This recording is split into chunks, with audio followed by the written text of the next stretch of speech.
Welcome to Night Whisper. Night Whisper brings you the darkest tales from the shadows. Join our community. Subscribe, leave a like, and prepare yourself for stories that will haunt your dreams. My name is Sarah Kincaid, and I've been a park ranger at Yellowstone National Park for 9 years. I'm stationed in the Lamar Valley sector, what we call the Serengeti of North America, because of the abundant wildlife. Bison, elk, grizzlies, and most notably, wolves. The Lamar Canyon Wolf Pack has been one of the most studied packs in the world since wolves were reintroduced to Yellowstone back in 1995. I'm writing this because something is happening in the valley, something that doesn't fit into any wildlife management manual or scientific journal I've ever read. And I need someone to know about it because the official channels aren't interested in what I have to say. Before I get into what I've encountered, you need to understand the Lamar Valley. It's a glacially carved valley in the northeast corner of the park, roughly 10 miles long and about a mile wide at its broadest point. The Lamar River runs through it, flanked by sagebrush flats and rolling hills that turn golden in autumn. It's stunning, really. On a clear morning, with the mist rising off the river and a herd of elk grazing against the backdrop of the Apittse Mountains, it's one of the most beautiful places on earth. But it's also remote. The nearest town is Silver Gate, a tiny community at the northeast entrance with maybe 20 year-round residents. Once you're in the valley, especially at night, you're alone. And I mean truly alone. No cell service, no lights except the stars, just you and the wilderness. The wolves here are special. After being hunted to extinction in Yellowstone by the 1920s, their reintroduction was one of the greatest conservation success stories in American history. We have several packs now, and watching them hunt, raise pups, and navigate their complex social structures is incredible. I've spent hundreds of hours observing these animals, and I thought I understood them. I was wrong. It started 3 months ago, in early August. I was doing an evening patrol on the Hitching Post Trail, a relatively easy hike that offers great views of the valley. It was about 7 p.m., the sun getting low but still plenty of light. I was maybe 2 miles in when I noticed something odd. The wolf tracks. Now, finding wolf tracks in Lamar Valley is completely normal. What wasn't normal was the pattern. Wolf tracks typically show a straight line of travel, very efficient, very purposeful. These tracks were erratic, zigzagging back and forth across the trail like the wolf had been confused or disoriented. And the spacing between the prints was wrong, sometimes stretched out like the wolf was running, then compressed like it had stopped abruptly, then stretched again. I knelt down to examine them more closely. The tracks were fresh, maybe an hour old at most. But there was something else that made the hair on the back of my neck stand up. The tracks showed that the wolf had been running, but not in the smooth, flowing gait of a healthy wolf. These prints were deeper on one side, like the animal had been limping or being pushed sideways by something. And then I noticed the other tracks. They weren't wolf prints. They weren't bear, elk, bison, or any other animal I could identify. They were impressions in the dirt, roughly circular, about the size of a dinner plate, spaced about 4 feet apart. No claw marks, no pad structure, just smooth indentations that pressed deep into the earth despite the hard-packed trail surface. Whatever made these tracks was heavy, really heavy. The strange tracks paralleled the wolf tracks for about 30 yards, and then both sets veered off the trail and into the sagebrush heading toward the river. I stood there for a moment, trying to decide if I should follow them. Every instinct told me not to, but I'm a ranger, and part of my job is investigating unusual wildlife activity. I radioed my position to headquarters. This is Kincaid. I'm on Hitching Post Trail, approximately 2 miles in from the trailhead. I've got some unusual tracks here, possibly a wolf in distress. I'm going to investigate off-trail. If you don't hear from me in 30 minutes, send someone to check. Copy that, Kincaid, came the response from dispatch. Be careful out there. I followed the tracks into the sagebrush. The vegetation was disturbed, branches broken, shrubs trampled, but in a strange way. It looked like something large had moved through here, but the damage pattern was wrong. Normally, when a large animal pushes through brush, you get a clear path. This was more like the brush had been compressed from above, flattened down rather than pushed aside. I'd gone maybe 100 yards when I heard it. A sound that made me stop dead in my tracks. It was breathing. Heavy, labored breathing, but wrong. The rhythm was off, too slow, each breath taking maybe 5 or 6 seconds to complete, and it had this wet, rattling quality to it, like fluid in the lungs. The sound was coming from a small depression ahead of me, a natural bowl in the landscape hidden by tall sagebrush. I approached slowly, hand on my radio, ready to call for backup if I saw an injured bear or something else dangerous. What I saw in that depression still doesn't make sense to me. There was a wolf lying there, a gray female from the Lamar Canyon pack. I recognized her from the distinctive notch in her right ear. We called her 27. She was alive, but barely, her sides heaving with that terrible breathing sound I'd heard. But she wasn't injured in any visible way. No blood, no wounds, no signs of trauma. She was just lying there, looking up at the sky with this expression of absolute terror in her eyes, and standing over her was something I still can't properly describe. It was tall, maybe 7 or 8 feet, but it didn't have a solid form. It looked like a shadow cast on smoke, if that makes any sense. A vaguely humanoid shape, but elongated, stretched, with limbs that seemed too long and joints that bent in wrong places. And it was dark. Not black exactly, but an absence of light, like looking at a hole cut in reality. The thing was bent over 27, and as I watched, frozen in horror, it reached down with what might have been an arm. The appendage didn't quite touch the wolf, staying maybe an inch above her, but 27 jerked and spasmed like she'd been electrocuted. That breathing sound got louder, and I realized it wasn't coming from the wolf. It was coming from the shadow thing. I must have made a sound, a gasp or something, because the thing's head, or what passed for a head, turned toward me. I say turned, but it was more like the whole upper portion of its form rotated, smooth and fluid, until I felt like I was being looked at even though it had no eyes, no face, nothing but that awful absence. For a moment, we just stared at each other, this thing and me. And then, my radio crackled to life. "Kincaid, this is headquarters. You okay? It's been 25 minutes. The sound of the radio seemed to startle the thing. It pulled back from 27 and began to move, gliding across the ground without walking, just flowing like oil on water. It headed toward the river, moving impossibly fast, and within seconds it had vanished into the evening shadows. I ran to 27. She was still breathing, but it was shallow now, rapid. Her eyes tracked me as I knelt beside her, and I swear I saw something like pleading in them. I did a quick physical exam, the training kicking in automatically. No external injuries, no signs of illness. Her pulse was racing but strong. By all accounts, she should have been fine, but she wasn't. 27 died right there while I was calling for a wildlife veterinarian. Just stopped breathing and died with no explanation. "Kincaid, report!" My radio again. I looked at the dead wolf, then at the flattened vegetation where that thing had vanished. "I'm okay," I said slowly, "but I've got a dead wolf here. 27 from the Lamar pack, no visible cause of death. I'm going to need someone to come pick up the body for necropsy." The necropsy results came back 3 days later. Dr. Mason Fuller, one of our wildlife biologists who'd been studying the Yellowstone wolves for over a decade, called me into his office at the Mammoth headquarters. Mason was in his late 50s, weathered and lean, with the kind of face that had spent too many years squinting into the wind. He was holding a folder when I arrived, and he didn't look happy. "Sarah, I don't know what to make of this," he said, gesturing for me to sit. 27's necropsy shows nothing. No disease, no parasites, no injuries, no toxins. Her organs were all healthy. By every measurable standard, she should have been alive.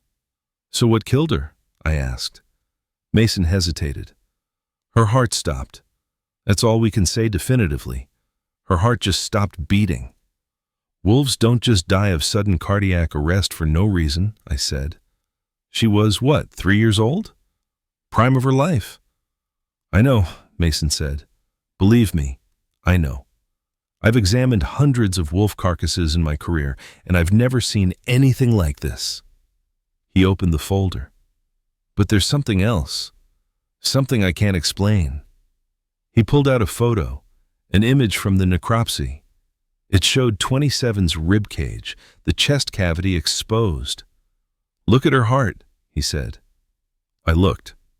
The heart appeared normal at first, but then I noticed something odd. There were marks on the surface of the organ, discolorations that almost looked like burn marks, but not quite. They formed a pattern, almost like fingerprints, but larger and with too many ridges.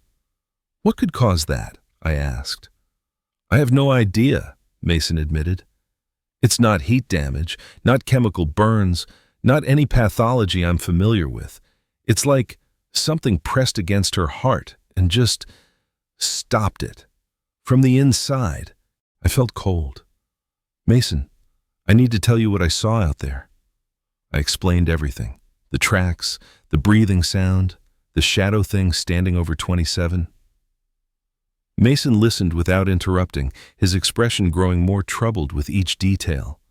When I finished, he was quiet for a long moment. Then he said, Sarah, you know how this sounds. I know, I said. Believe me, I know. But I saw what I saw. Mason leaned back in his chair. I've been working in Yellowstone for 15 years. Before that, I worked in Denali, and before that, Wood Buffalo National Park in Canada. I've spent my entire adult life studying wolves in wild places, and I'm going to tell you something that I've never put in any official report. He pulled out a bottle of whiskey from his desk drawer, poured a small amount into 2 coffee mugs, and handed me one. I've seen things, he said. Things that don't fit into the neat categories we use to understand wildlife. Strange behaviors, animals found dead with no explanation, patterns in predation that make no sense, and there are stories the older rangers tell, the ones who've been in the system for decades. What kind of stories? I asked. Stories about things that live in the wild places, things that existed long before we started drawing boundaries and calling them national parks. The Lakota and Shoshone tribes who lived in this area have legends about shadow beings that could control animals, force them to do things against their nature. They called them different names, but the concept was the same. Spirits of the land that didn't appreciate human interference. You think that's what I saw? I said. Some kind of spirit?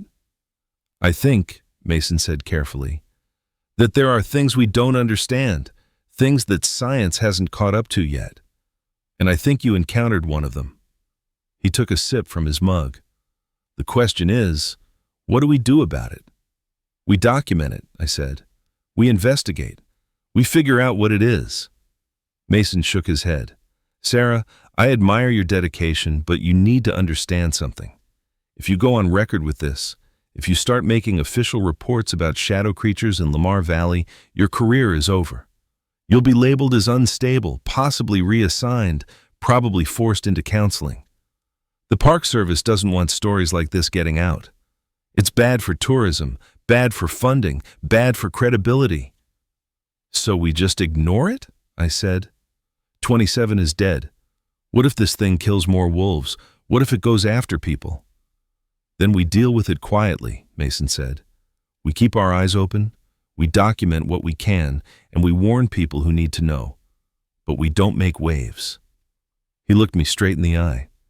I'm serious, Sarah. I've seen good rangers lose their jobs over less. If you want to investigate this, you do it off the books.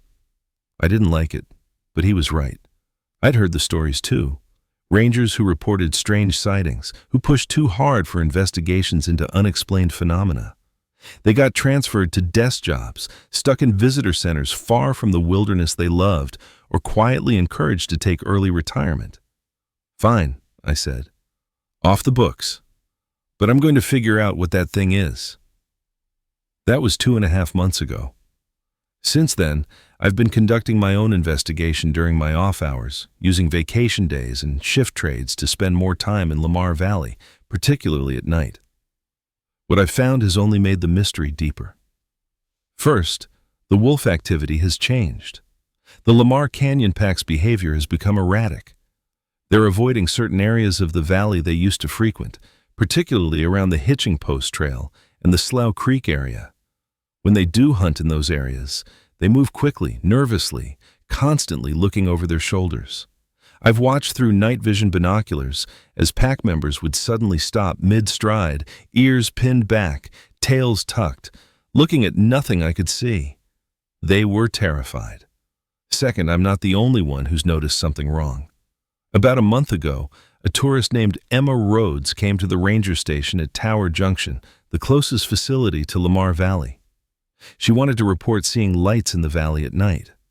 I happened to be there doing paperwork, and I interviewed her. Emma was in her 30s, a photographer from Oregon who'd come to Yellowstone specifically to photograph the wolves. She'd been camping at the Slough Creek campground, and on 2 consecutive nights, she'd seen what she described as moving lights in the valley around 2 or 3 a.m. "What kind of lights?" I asked her. "That's the weird thing," Emma said.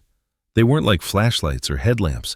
They were more like glowing spots, floating about 6 feet off the ground, pale, greenish-white, and they moved in these smooth, flowing patterns, almost like they were dancing." "Could they have been other campers?" I suggested, though I already suspected otherwise. Emma shook her head firmly. "I thought that at first, but no. These lights moved across terrain that you couldn't walk through at night, through the river, over steep hillsides, through thick brush. And they were silent, completely silent. No footsteps, no voices, nothing." "Did you try to photograph them?" I asked. "Of course I did," Emma said. She pulled out her camera and showed me the images on the screen. "Look." I looked. The photos showed the valley at night, the stars clearly visible. But where the lights should have been, there was nothing, just darkness. "I don't understand," Emma said, frustration clear in her voice. "I know I saw them. I watched through these lights through my binoculars for almost an hour the second night, but every photo I took came out like this. Empty." I felt a chill. It was just like what I'd learned about other encounters with strange phenomena in the park. Cameras failing, recordings glitching, evidence disappearing. "Where exactly did you see these lights?" I asked. Emma pulled out a trail map and pointed.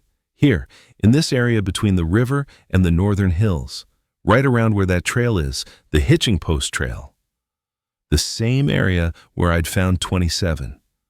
"Emma," I said carefully, "if you see those lights again, don't approach them. Stay in your campsite, stay in your tent, and report it in the morning." "Why? What are they?" she asked. I wanted to tell her the truth, or what little I knew of it, but I remembered Mason's warning.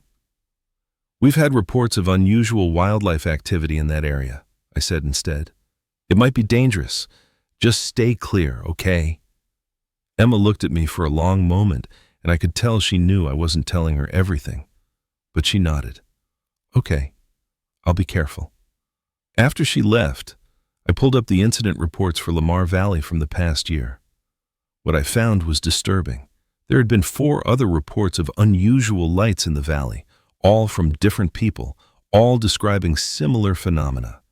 But every report had been classified as reflections from vehicles on distant roads, or aurora borealis, or some other mundane explanation. And there were 3 more dead wolves, all from the Lamar area, all with the same mysterious circumstances as 27. Healthy animals that had just suddenly died with no visible cause. The reports mentioned possible cardiac events, but didn't elaborate further. I called Mason. "We need to talk," I said, privately. We met that evening at a turnout on the road between Tower Junction and the northeast entrance, away from any offices or tourist areas. I showed him what I'd found. Mason looked at the reports, his expression grim. "I knew about the wolves," he said. "I performed the necropsies on 2 of them. Same result as 27, no explanation. What about the lights? I asked. I've heard rumors, Mason admitted. Other rangers have mentioned seeing strange things at night in Lamar, but no one wants to go on record with it. Mason, 4 wolves have died mysteriously in 3 months. That's significant. That could impact the entire pack's stability, maybe even threaten the reintroduction program. We can't just ignore this. You're right, he said. But what do you propose we do? We can't exactly hunt down a shadow creature with no physical evidence that it exists.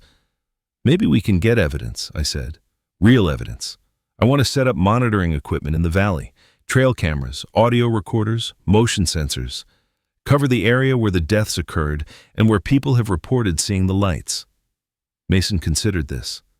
That would require budget approval, which means questions about why we're doing it. So, we say we're studying wolf behavior, I suggested. Perfectly legitimate research. No one needs to know the real reason. And if we actually catch something on camera, Mason asked. Then we'll have proof, I said. And maybe we can figure out what this thing is and how to deal with it. Mason was quiet for a moment, then nodded. All right. I can authorize a small-scale behavioral study. But Sarah, if this goes sideways, if anyone figures out what we're really looking for, I'm not going to be able to protect your job. I understand, I said. And there's something else you should know, Mason added. Emma Rhodes, the photographer you talked to, she left the park 2 days ago. Checked out of her campsite early, said she was cutting her trip short. One of the campground hosts said she looked shaken, said something about not feeling safe. Did she see something else? I asked. I don't know, Mason said. But given what you've told me about her previous sightings, I think it's likely. I tried to contact Emma, but her phone went straight to voicemail. I left a message asking her to call me back, but I never heard from her. 3 days later, we had the equipment in place. 6 trail cameras positioned around the Hitching Post Trail and Slough Creek area, 3 audio recorders with motion activation, and 2 EMF detectors borrowed from a researcher studying geomagnetic anomalies in the park. We disguised everything as a wolf behavior study, complete with official Park Service signage warning visitors not to disturb the equipment. For the first week, we got nothing unusual. Lots of elk, some bison, a few coyotes, and normal wolf activity. The audio recorders picked up typical nighttime sounds, wind, river noise, animal calls. The EMF detectors showed background levels consistent with the natural electromagnetic field. Then, on the 8th night, everything changed. It started around midnight. The EMF detectors all spiked simultaneously, jumping from 2 to 3 milligauss to over 40 milligauss in less than a minute. All the trail cameras triggered at once, their motion sensors detecting something moving through the valley. And the audio recorders picked up breathing, that same slow, wet, rattling breathing I'd heard 3 months ago when I found 27. I was at home when the monitoring app on my phone alerted me to the activity. I called Mason immediately. It's happening. All the equipment is going off. I'm heading out there. Wait for me, Mason said. Don't go alone. It might be gone by the time you get here, I said. I'm 10 minutes from Lamar. You're at least 40 minutes away in Mammoth. Sarah, listen to me. Mason's voice was urgent. Whatever this thing is, it killed 4 wolves. Don't approach it alone. That's an order. But I was already in my truck, already driving toward the valley. I'll be careful, I said. I'm just going to observe from a distance. That was a lie, and we both knew it. The drive to Lamar Valley at night is usually peaceful, even beautiful. The road winds through the darkness, and if you're lucky, you'll see the reflection of eyes in your headlights, elk or deer grazing near the road. But that night, the valley felt wrong. The darkness seemed deeper, more oppressive, and the usual animal sounds were absent. I parked at the Hitching Post trailhead and grabbed my gear, flashlight, radio, night vision binoculars, and bear spray. Not that I thought bear spray would do anything against what I'd seen, but it made me feel slightly better. The trail was visible in the moonlight, a pale ribbon cutting through the dark sagebrush. I moved quickly, heading toward where the cameras had triggered. As I walked, I could hear it, that breathing sound echoing across the valley, slow and deliberate and wrong. And then I heard something else. Wolves howling, but not the usual pack communication howls. These were distress calls, fear and pain wrapped into sound. They were coming from the direction of the cameras. I started running. I found the wolves about half a mile past the camera stations, in a natural clearing surrounded by low hills. The moon was nearly full, providing enough light to see clearly, and what I saw stopped me in my tracks. There were 6 wolves, all from the Lamar Canyon pack, moving in a circle. But they weren't moving normally. Their movements were jerky, mechanical, like marionettes being pulled by strings. They were running in a perfect circle, round and round, their eyes wide with terror, but their bodies not under their own control. And in the center of the circle stood the shadow thing. It was bigger than when I'd seen it 3 months ago. Or maybe it had just fully manifested this time. 8 feet tall at least, that same absence of light darkness. But now I could see more details. It had arms, long and multi-jointed, ending in what might have been hands with too many fingers. Its head was elongated, tilted back as if looking at the sky, and that breathing sound was definitely coming from it. As I watched, frozen in a mixture of terror and fascination, one of the wolves broke from the circle. A large black male, one I recognized as the pack's alpha. He'd somehow fought off whatever control the shadow thing had over him, and he was running, making a desperate break for freedom. The shadow thing's head snapped down, focusing on the fleeing wolf. It raised one of those impossibly long arms and made a gesture, almost like beckoning. The alpha stopped mid-stride, his body going rigid. Then, slowly, against every instinct that wolf had, he began to turn around. His legs moved mechanically, fighting every step as he walked back toward the shadow thing. The breathing sound got louder, faster, almost excited. I don't know what made me do it. Maybe it was anger at seeing these beautiful animals being controlled. Maybe it was just stupid bravery, but I stepped out from behind the sagebrush where I'd been hiding and shouted, "Hey, leave them alone!" Every wolf in that clearing turned to look at me. And then, the shadow thing's head rotated in that horrible fluid way, fixing its attention on me, even though it had no eyes to see with. The wolves scattered immediately, the control released, running in all directions back into the darkness.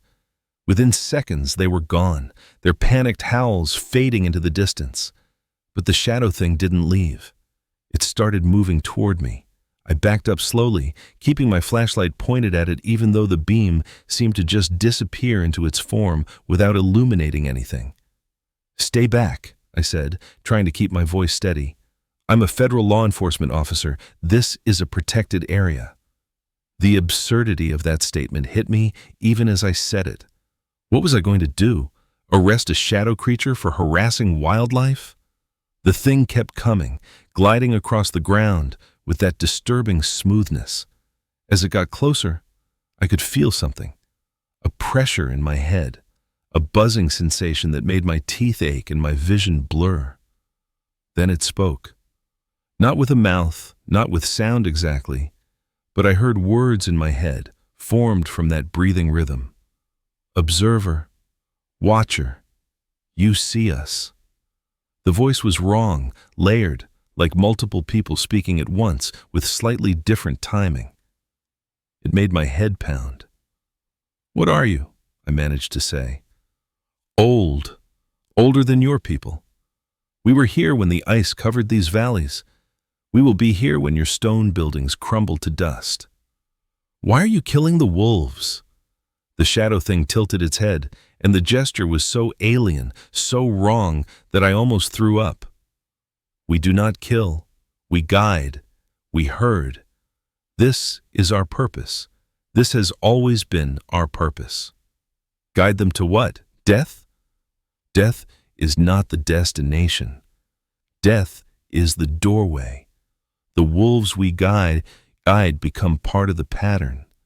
They'd join us in the places between, where the old things still walk.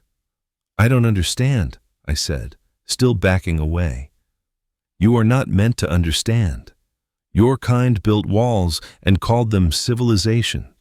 You forgot what it means to be part of the wild, part of the pattern. But the wolves remember. The wolves still know the old ways. They are the perfect vessels. Vessels for what? I asked, though I wasn't sure I wanted to know the answer. The shadow thing stopped moving toward me. For a moment, we just stood there in that moonlit clearing, and I could feel it studying me, evaluating me. You are different, it said finally. You watch the wolves. You walk in the darkness. You remember, even if you do not know what you remember. Perhaps you could understand. Perhaps you could be shown. Then it raised both arms, and the pressure in my head increased tenfold. My vision went dark around the edges, and I felt like I was falling even though I was still standing. Images flashed through my mind, too fast to fully comprehend, but leaving impressions. Vast herds of creatures that no longer existed, Ice Age megafauna crossing these same valleys, while things like the shadow herder moved among them, guiding them, controlling them. Indigenous peoples living in harmony with these beings, offering respect and distance. The arrival of Europeans, the building of boundaries. The declaration that this land was now protected, not understanding that the protection was already there, had been there for millennia. And through it all, the shadow herders continued their work, guiding the animals in patterns humans couldn't perceive, maintaining balances that predated human understanding of ecology. The wolves were just the latest species they'd learned to work with. But something had changed. The human presence in the valley had grown too large, too intrusive. We were disrupting the patterns, and the shadow herders were adapting, learning new ways to continue their ancient purpose. The vision broke, and I found myself on my knees, gasping for air. My nose was bleeding, and my head felt like it was splitting open. The shadow thing was still there, watching me with its eyeless gaze. Now you begin to understand, it said. But understanding is not acceptance. Your kind will not accept what we are. Your kind will try to destroy us, or capture us, or explain us away. I won't, I said, wiping blood from my nose.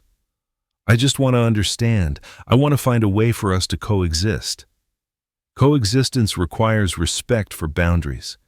Your kind has no respect for boundaries. You put cameras in the wild places.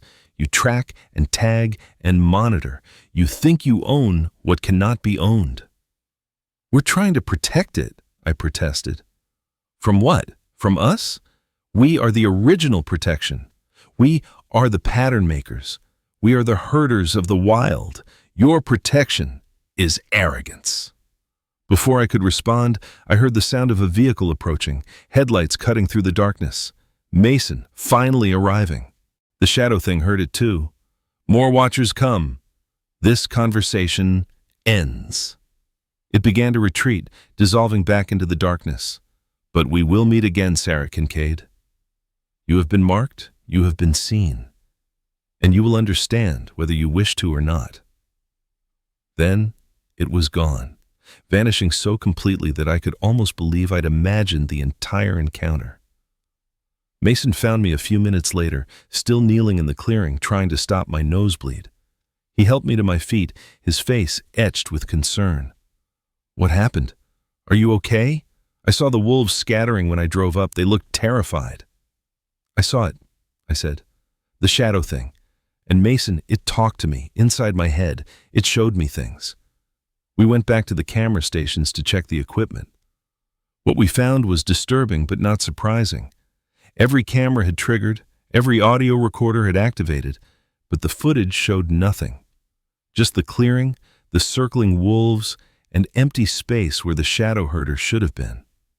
The audio was worse, just that breathing sound, hours of it, overlaid with what sounded like static that almost formed words if you listened closely enough. The EMF readings were off the charts, though, sustained spikes of over 50 milligauss for nearly 20 minutes. That was hard evidence that something had been there, something that generated or manipulated electromagnetic fields. Mason and I sat in his truck as dawn broke over the valley, reviewing the data. "This is incredible," he said, "and terrifying. Sarah, if what you're saying is true, if these beings have been here for thousands of years, guiding animal behavior, it changes everything we think we know about wildlife ecology," I finished. "Every predator-prey model, every population dynamic, every behavioral study. What if it's not natural selection? What if there's something else, something we can't see, influencing these patterns?" "The scientific community would never accept it," Mason said. "Not without proof. And this," he gestured at the blank footage, "isn't proof. It's just more mystery." "What about the EMF readings?" I asked. "Anomalous electromagnetic activity isn't proof of shadow creatures herding wolves," Mason said gently. "It's interesting. It's worth investigating, but it's not conclusive." I knew he was right, but I also knew what I'd experienced, what I'd seen, what that thing had shown me. Over the next month, I became obsessed. I spent every off-duty hour researching, trying to find any historical record of encounters with these shadow herders. I combed through old journals, territorial surveyor reports, indigenous oral histories that had been written down by anthropologists, and I found things. The Shoshone people who lived in this area had stories about the Apittse, the shadow walkers who guided the buffalo herds. The stories described them almost exactly as I'd experienced them. Tall, shadowy beings who could control animals, make them move in patterns, guide them to specific locations. But the stories also contained warnings. The Apittse were to be respected but avoided. Looking upon them directly was dangerous. Those who tried to follow them, to learn their secrets, often vanished into the wilderness, never to be seen again. One account, recorded by a trapper in 1847, described finding a campsite in the Lamar area that had been abandoned in apparent haste. The campfire was still burning, supplies were scattered, but the 3 trappers who'd been camped there were gone. The only trace was a series of strange, circular tracks pressed deep into the earth, and what the writer described as an oppressive feeling of being watched by unseen eyes. The 3 trappers were never found. I also found more recent accounts buried in old Park Service archives.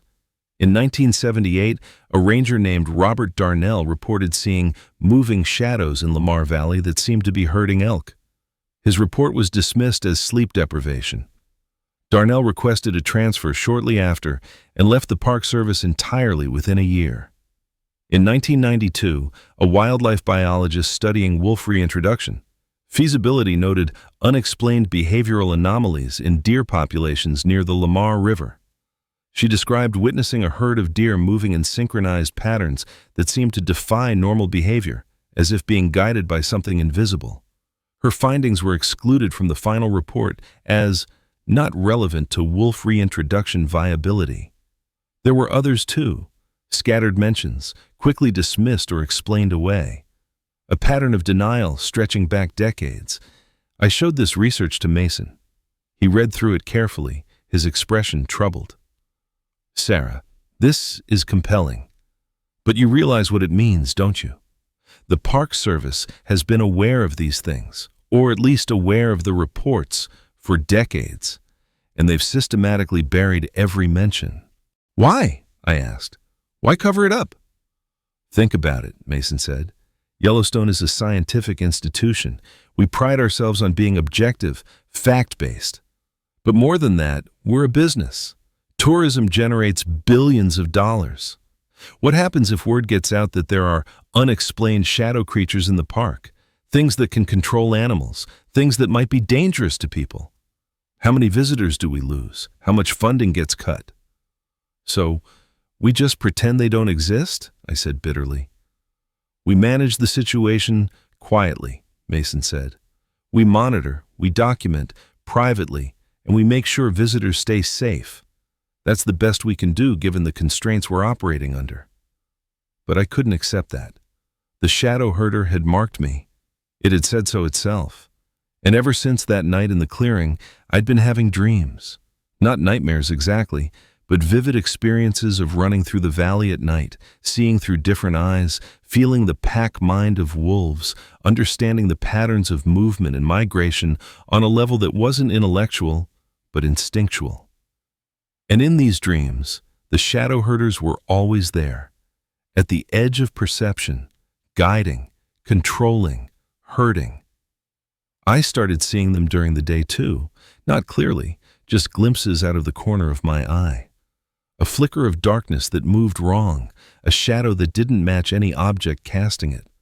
They were watching me, I was certain of that. Emma Rhodes called me 2 weeks after she'd left the park. She sounded shaken. "I need to tell you what happened that last night," she said. "The night I decided to leave."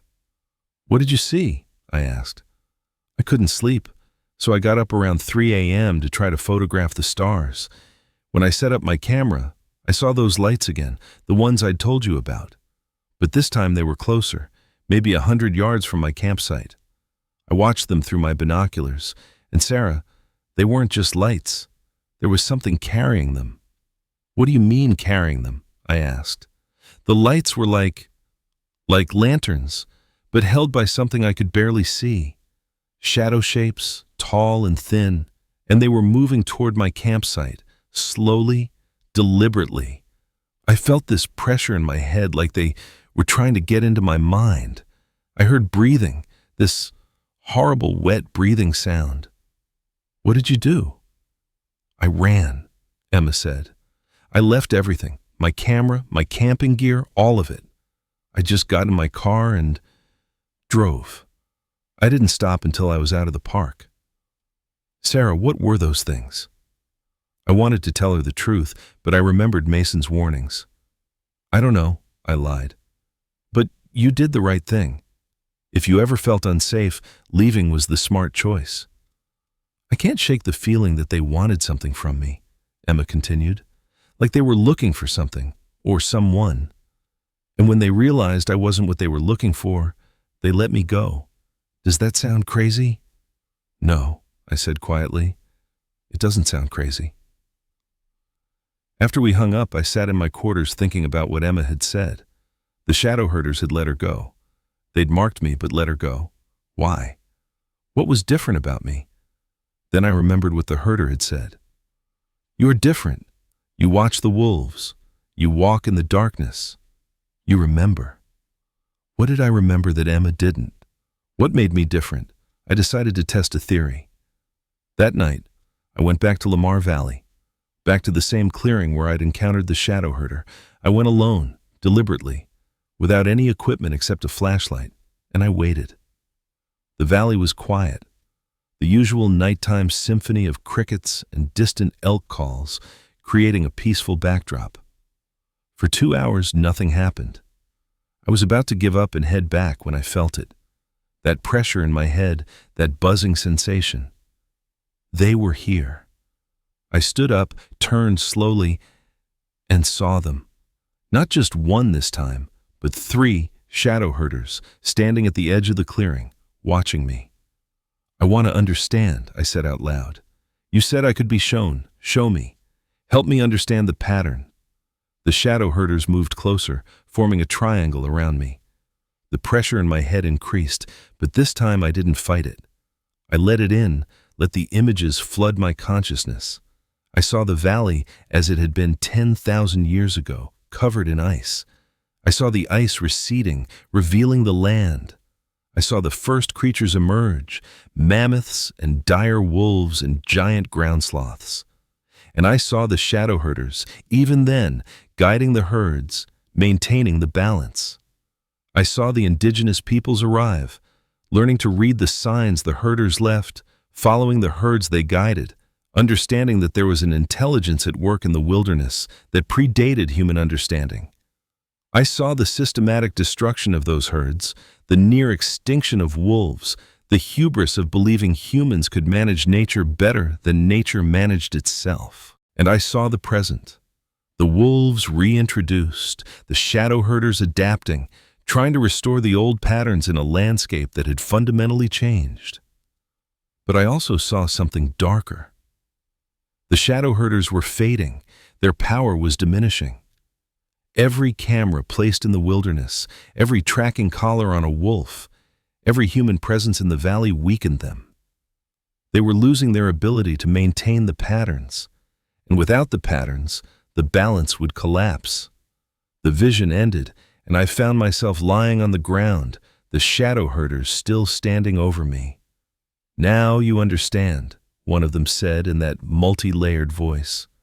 "Now you see the choice before you. Your kind can continue as you have, believing you are the stewards of this land until the patterns break entirely and the wilderness becomes empty. Or you can step back. You can remove your devices, your monitoring, your constant observation. You can let the wild be wild again." "We can't just abandon the wolves," I said. "They're endangered. We need to monitor them to protect them." "They are endangered because you broke the patterns in the first place," the herder said. "You hunted them to extinction, and now you believe you must watch them every moment to prevent it from happening again. But you're watching, you're tracking, you're studying. It prevents us from doing our work. It prevents the patterns from reforming." "What if we could find a middle ground?" I suggested. "What if we reduced our monitoring, gave you more space, but still kept some level of observation to ensure the wolves are safe from poaching or disease?" The shadow herders were silent for a long moment. Then the one who'd been speaking said, "You offer compromise. This is unusual for your kind. We will consider it. But first, you must prove your commitment." "How?" I asked. "Remove your devices from our territory. The cameras, the recorders, the sensors. Remove them all. Give us one season, one full cycle, from winter to winter, to restore the patterns without interference. If, at the end of that time, the wolves are thriving, will you trust that we can maintain the balance? And if I can't convince the Park Service to do this," I asked, "then the patterns will continue to break. More wolves will die. And eventually, we will fade entirely, and you will be left with a wilderness that is wild in name only." It was an ultimatum, but not an unreasonable one. "I'll try," I said.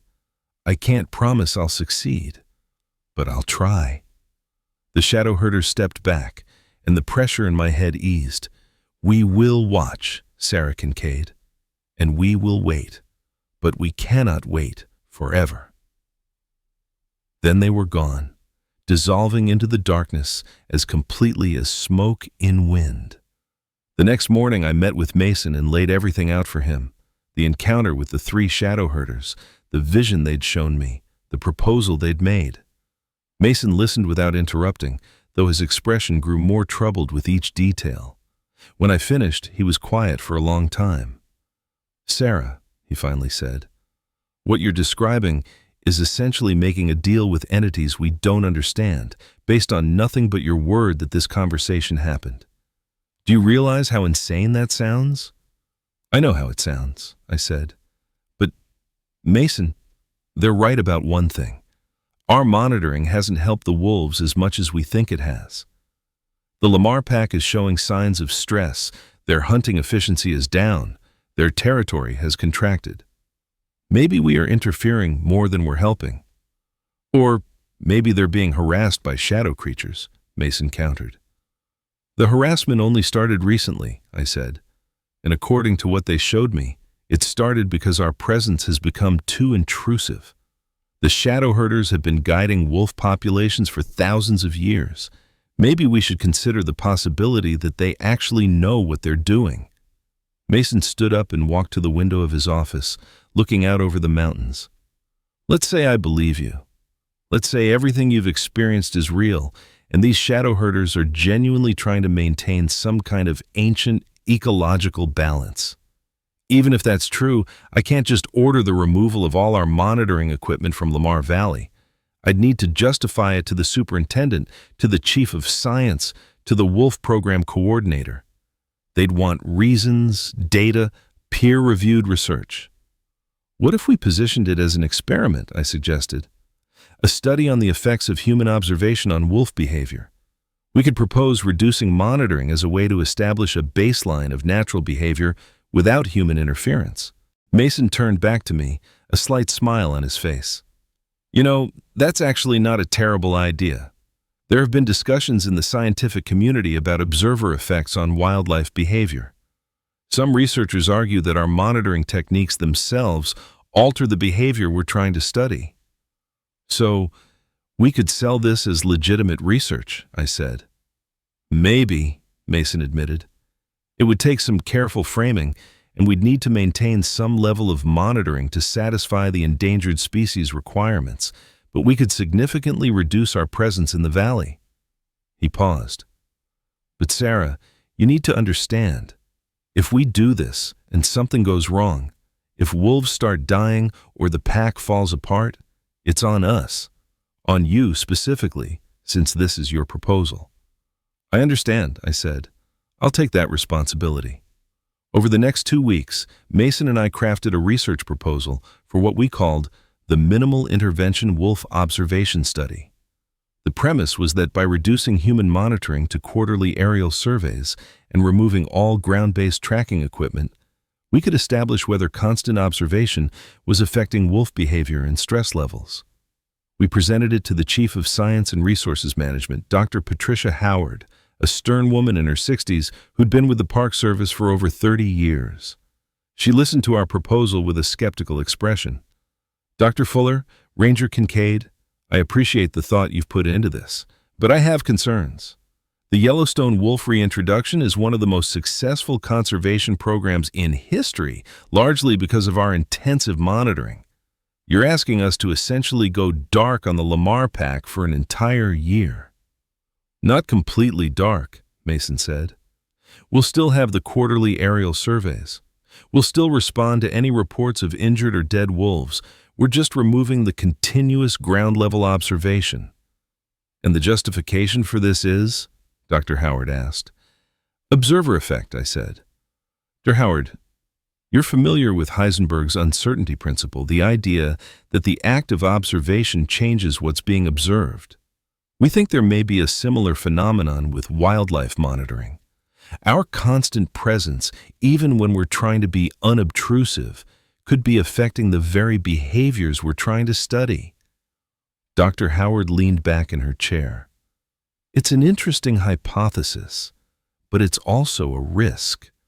What if removing monitoring allows problems to develop that we don't catch until it's too late?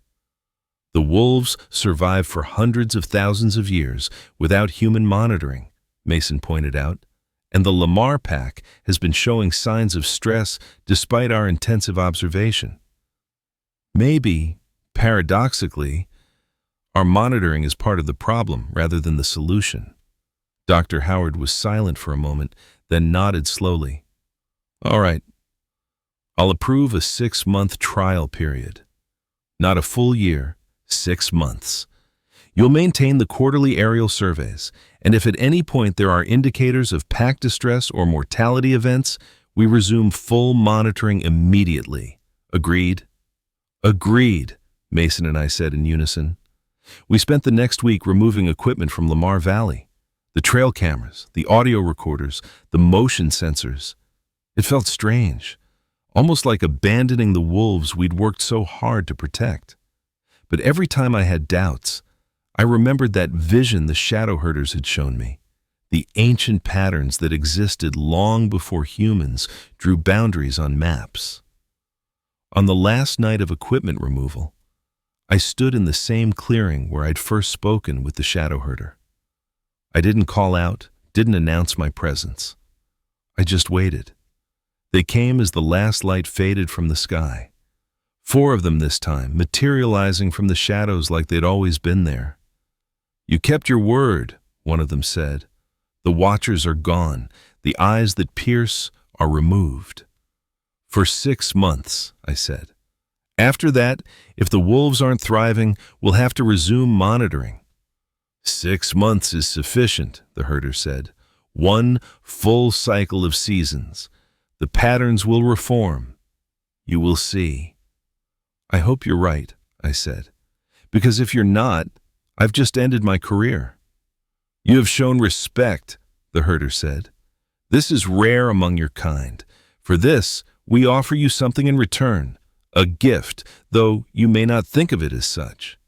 Before I could ask what they meant, the shadow herders moved, surrounding me. The pressure in my head returned, but different this time. Not invasive, but gentle, like a door opening. Images flooded in, but these weren't visions of the past. These were present moment awareness, seeing through multiple sets of eyes simultaneously. I was seeing through the wolves' eyes, feeling what they felt, knowing what they knew. The Lamar pack was nearby, bedded down for the night. I could sense their relief at the absence of human presence, the relaxation of tension that had been building for months. The alpha male was alert, scanning the darkness, but not with fear, with anticipation. The shadow herders were moving through the valley, not controlling the wolves, but guiding them, subtle pushes in behavior that felt natural, felt right. A slight aversion to an area where a winter kill had left diseased remains, a gentle encouragement toward a meadow where elk would be in the morning. Small influences that added up to the difference between a pack that merely survived and one that thrived. And I understood. This was what they meant by the pattern. It wasn't control, wasn't domination. It was symbiosis, a partnership between the shadow herders and the wild things they guided, a relationship that had existed since before human civilization. The vision faded, and I found myself back in my own body, the shadow herders still surrounding me. Now you see truly, one of them said. Now you understand why your monitoring harms more than helps. Every camera, every collar, every radio tag creates a barrier between us and the wolves. It makes them yours rather than ours. And they cannot thrive as yours. They can only thrive as wild. I understand, I said. And I did, finally and fully. The shadow herders began to fade. We will speak again, Sarah Kincaid. When the 6 months have passed, when the patterns are restored, you will see the truth of what we have told you. And perhaps then, your kind and ours can find a way to share this land without destroying what makes it wild. Then they were gone, and I was alone in the clearing. The next 6 months were the strangest of my career. I continued my ranger duties, leading educational programs, checking permits, maintaining trails. But I stayed out of Lamar Valley except for the required aerial surveys. Those surveys showed something remarkable. The Lamar pack was thriving, their territory expanded, their hunting efficiency increased, and most surprisingly, the pack grew. 2 of the females had successful litters, something that hadn't happened in 3 years of intensive monitoring. Other rangers noticed too. The wolves seemed more visible, more active, more confident. They were behaving like truly wild wolves rather than research subjects, but there were also reports that troubled the other rangers. Hikers occasionally mentioned seeing strange shadows in the valley at dawn or dusk. A few photographers claimed their cameras malfunctioned when trying to capture images of wolves in certain areas. There were whispered conversations about lights moving through the valley at night. I documented all of it privately, keeping notes that I showed only to Mason. He read them with a mixture of fascination and concern. Sarah, it's working. I don't know how or why, but removing our monitoring has clearly benefited the pack. But these reports of shadows and lights, they're getting more frequent. People are starting to ask questions. Let them ask, I said. As long as no one gets hurt, as long as the wolves are thriving, does it matter if there are unexplained phenomena in the valley? It matters if someone gets scared enough to make it a national news story, Mason said. Yellowstone National Park, home of mystery shadows. You think that's good for the park? Or maybe it's good for the wild, I countered. Maybe a little mystery, a little fear, keeps people respectful of boundaries, keeps them from thinking they can understand and control everything. Mason didn't have a response to that. As the 6-month mark approached, I started having dreams again. But these were different from before. Instead of running with the wolves, I was standing in the clearing with the shadow herders, watching as they worked. In the dreams, they showed me other places, other national parks where they maintained their presence. Denali in Alaska, wood buffalo in Canada, the vast wilderness areas of Siberia. Anywhere there was true wilderness, anywhere the patterns could still hold, they were there. But they were struggling. Human presence was expanding everywhere. Satellite tracking, drone surveys, camera traps, acoustic monitoring. Every technological advancement in wildlife research created new barriers between the shadow herders and the animals they guided. "We are fading," they told me in the dreams. "Each generation of us is weaker than the last. Soon, we will be nothing but shadows truly, memories of something the wild has forgotten. And when we fade completely, the wilderness fades with us." "What can I do?" I asked. "Tell the story," they said. "Make them understand that some things should remain mysterious. Some patterns should remain unseen. The wild does not need to be understood to be protected. Sometimes, protection means accepting that there are forces at work beyond human comprehension." On the day the 6-month monitoring restriction ended, I went back to Lamar Valley with Mason and Dr. Howard.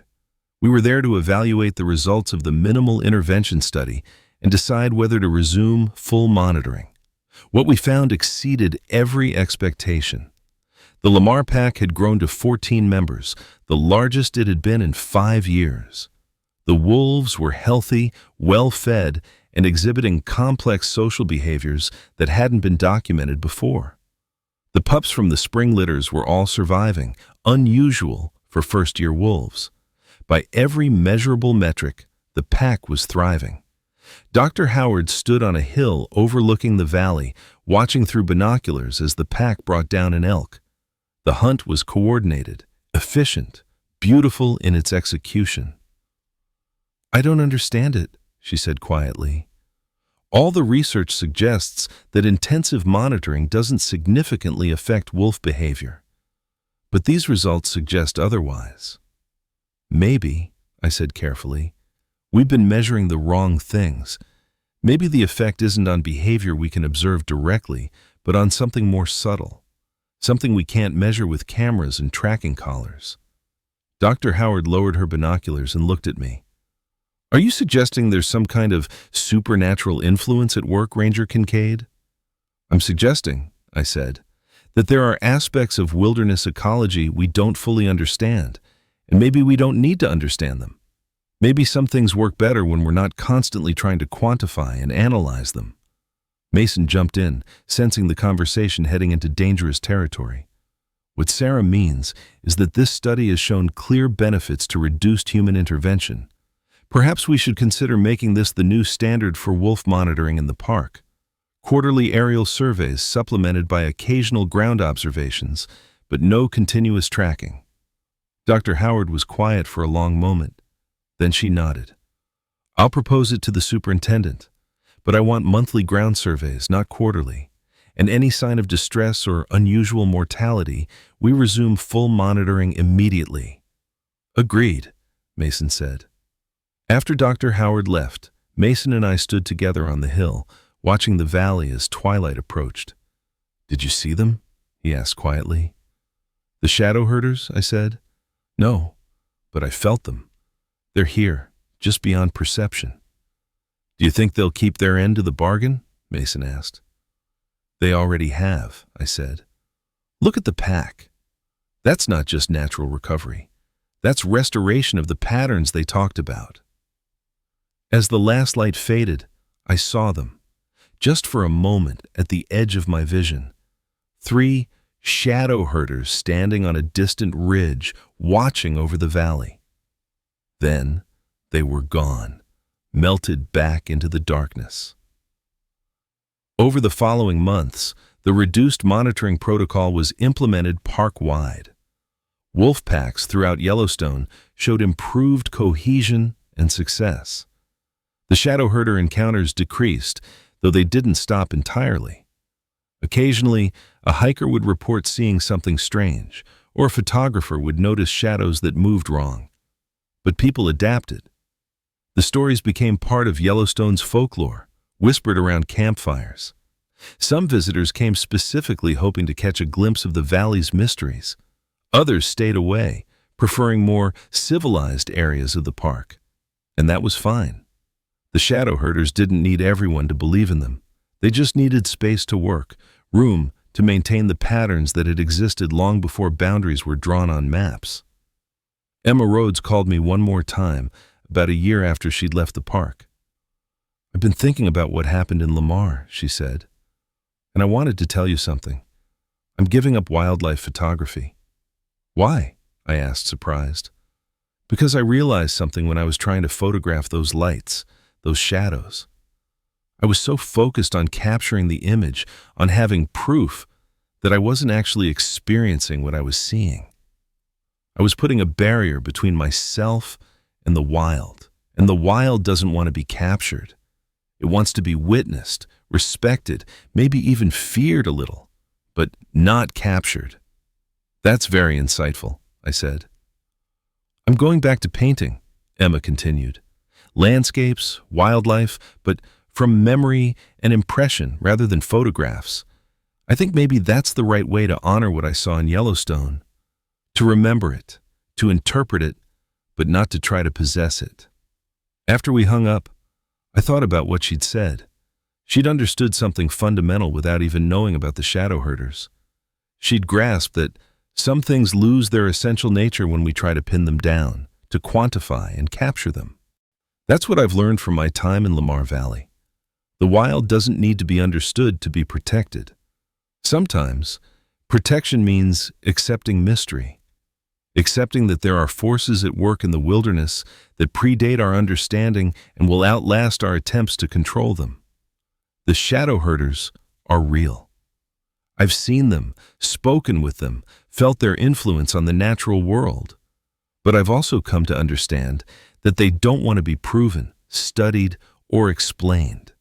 They want to be left alone to do what they've always done, to maintain the patterns that keep the wilderness truly wild. So I keep their secret. I don't write official reports about them. I don't try to photograph them or record their voices. When hikers ask me about the strange shadows they've seen in Lamar Valley, I suggest they might have seen unusual weather patterns or tricks of the light. When fellow rangers whisper about the mysterious improvement in wolf behavior, I credit reduced human stress and natural recovery. And at night, when I walk through Lamar Valley on patrol, I sometimes see them out of the corner of my eye. The shadow herders, moving through their territory, guiding the wolves, maintaining the balance. They acknowledge me with a sense of approval, recognition that I've kept my word. We have an understanding now, the shadow herders and I. They allow me to walk in their territory because I respect the boundaries. I don't try to expose them. I don't try to prove they exist. I simply accept that they're part of the wilderness, as much as the wolves they guide and the mountains that shelter them. Last week I found a wolf den near the Slough Creek area. The alpha female from the Lamar pack had given birth to 6 pups, all healthy, all thriving. As I watched from a respectful distance, I saw something that made my breath catch. A shadow herder stood at the edge of the clearing, barely visible even in full daylight. It was watching the den, watching the pups tumble and play. And in that moment, I understood its purpose more clearly than ever before. It wasn't controlling the wolves, it was protecting them, guiding them away from dangers they couldn't perceive, leading them to resources they might have missed, maintaining the invisible threads that connect predator and prey, life and death in the eternal pattern of the wild. The shadow herder sensed my observation and turned its head toward me. For a moment, we regarded each other across the clearing. Then it made a gesture, something that might have been a nod of acknowledgement, and faded back into the shadows. I don't know how many more years I'll work in Yellowstone. I don't know if other rangers will eventually encounter the shadow herders as I have. But I do know this: the wilderness is more complex, more mysterious, and more alive than we give it credit for. There are forces at work in these wild places that we're only beginning to glimpse. And maybe that's how it should be. Maybe the greatest act of conservation isn't to understand and control every aspect of nature, but to acknowledge that some things are beyond our understanding, to protect not just the wolves and the elk and the bison, but the mystery itself. Because without mystery, without the unknown, the wilderness becomes just another outdoor zoo. And the shadow herders, those ancient guardians of the wild, they fade away. And when they're gone, something essential goes with them. So I'll keep their secret. I'll maintain the reduced monitoring protocols. I'll encourage respect for boundaries, both the physical boundaries marked on maps and the invisible boundaries between what we can know and what should remain unknown. And at night, when I stand in Lamar Valley under the stars, I'll watch the shadows move between the sagebrush, knowing that the oldest pattern of all is still being maintained. The wild is still wild, and somewhere in the darkness, the herders continue their ancient work. That's my story. That's what I've learned as a park ranger in Yellowstone's Lamar Valley. Make of it what you will. Believe it or don't. But if you ever visit the valley, especially at dawn or dusk when the light plays tricks and shadows seem to move on their own, remember this: stay on the trails, respect the boundaries, and if you see something you can't explain, something that shouldn't exist according to everything you know about the natural world, don't try to photograph it. Don't try to prove it. Just witness it, accept it, and move on. Because some mysteries are meant to remain mysteries, some patterns are meant to stay hidden, and some shadows are meant to keep their secrets. The wild depends on it. I'm submitting this account to the unofficial Ranger Archive, the collection of stories and experiences that never make it into official reports, but get passed down through the ranks anyway. Maybe someday, when the world is ready to accept that wilderness contains more than we can measure or explain, these accounts will matter.